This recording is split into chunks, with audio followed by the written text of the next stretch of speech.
Hi Explorers! Happy Friday! Wow, you made it to the end of the week. How quickly did that go? Goodness me. So, in your learning packs today, again, you've got some phonics, so you need to watch the review video. And then I've put some initial sound cards on there. That's when you look at the picture and you try and think about what the word begins with, okay? So you can write it on those sheets if you wanted to print it off, but you really don't need to. You can tell your grown-up what sound you think you can hear. You can have a go at writing it down on your own piece of paper. So for example, there's a picture of a dog. Dog. What sound can we hear at the beginning of dog? Dog. What's this sound?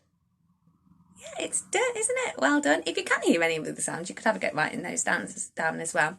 So have a good go at that, and then move on to your maths. There's a little video for you to watch, and then there's another game. There's lots of fun underlying games for ordering numbers, so we've used that lots this week, and it's about it's the ladybird game. So there's pictures of ladybirds with spots on.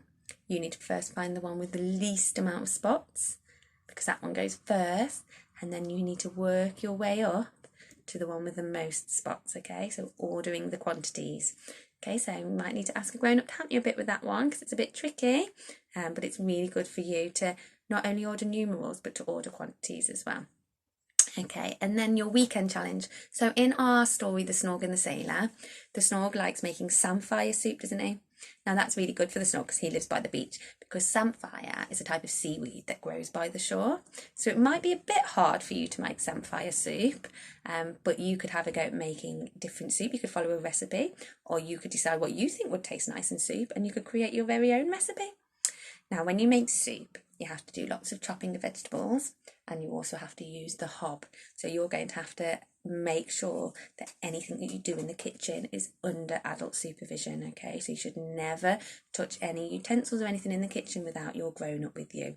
So you need to ask them if they'd help you make some soup this weekend, okay? If you don't want to make soup, anything in the kitchen will do, any baking or preparing food. The Snog loves his cooking, doesn't he? Because he carries his cook pot round with him when he goes on his adventure.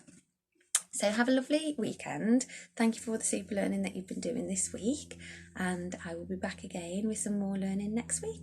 See you soon.